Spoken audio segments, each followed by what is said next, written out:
Hi everyone, I'm Lee. Today let me show you the shared apartment I rent in Changsha. Let's go.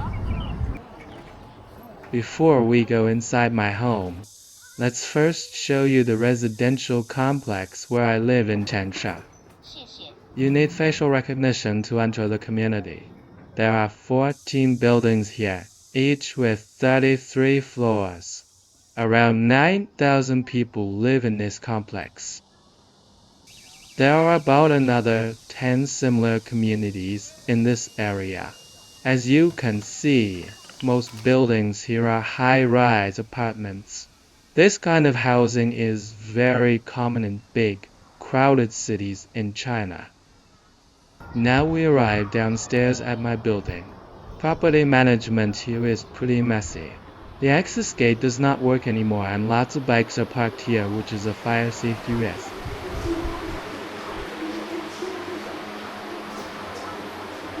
Let's take the elevator up and tour my apartment.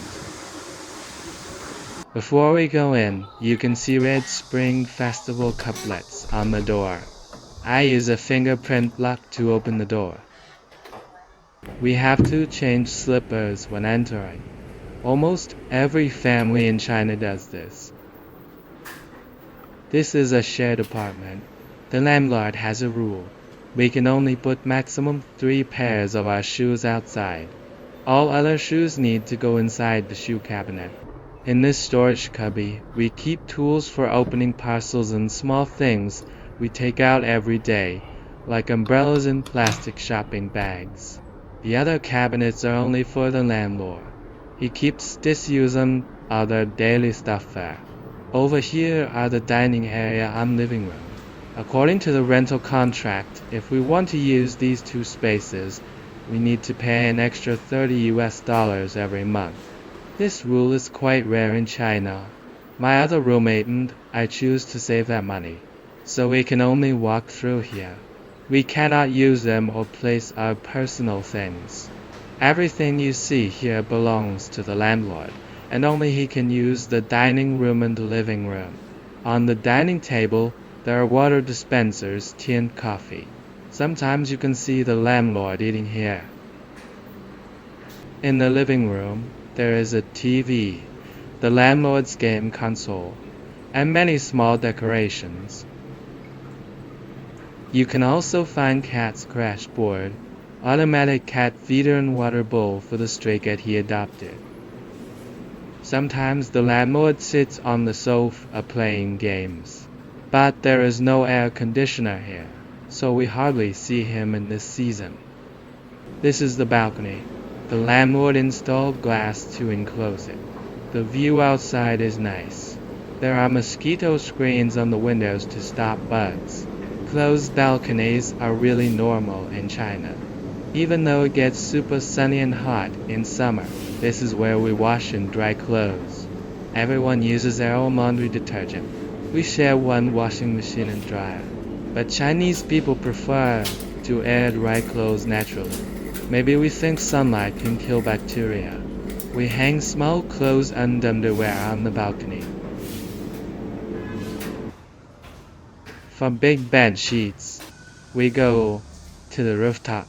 The property put clotheslines on the roof for large bedding. Many neighbors also hang their sheets up there.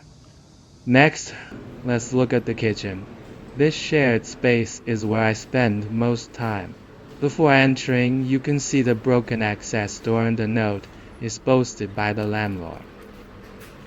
It reminds everyone to close the door while cooking to stop oil smoke and clean up after using the kitchen for the next person. We share pots, pans and kitchen tools, but everyone owns their own food ingredients and seasonings. These cabinets and cubbies hold our bowls, chopsticks and sauces. We have a big fridge. A note on the fridge tells us not to leave food inside for too long or the fridge will fill up quickly. That's why I only buy food enough for 2 or 3 days. I go shopping again after I finish them. I want to say, even if you are going through a hard time in life like me, please eat well, keep a healthy diet. Believe you will find a way out. Between dining room and living room, there is a hallway leading to 3 bedrooms. Before the bedrooms, the first door on the left is our shared bathroom. It has separated dry and wet areas. Behind the glass door is the shower zone. Outside we have the toilet, sink and a big mirror for washing and grooming. Oh right, this bathroom is not only for 3 humans, but also for the cat. Look, that is an automatic litter box.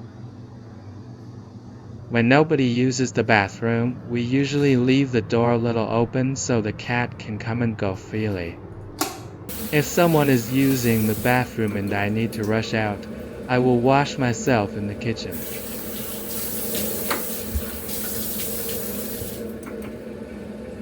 Finally, let's show you my bedroom. Straight ahead is the landlord's bedroom. To my right is another roommate's room, and the left one is mine. Mine is the smallest, only around 8 square meters. My room does not have AC. That's why my rent is cheaper, $120 each month. I checked online. If you rent the whole apartment alone, the rent is roughly $300. My bedroom is small and simple. When I first moved in, there was almost no furniture. I bought a second-hand mattress and put it on the floor as my bed.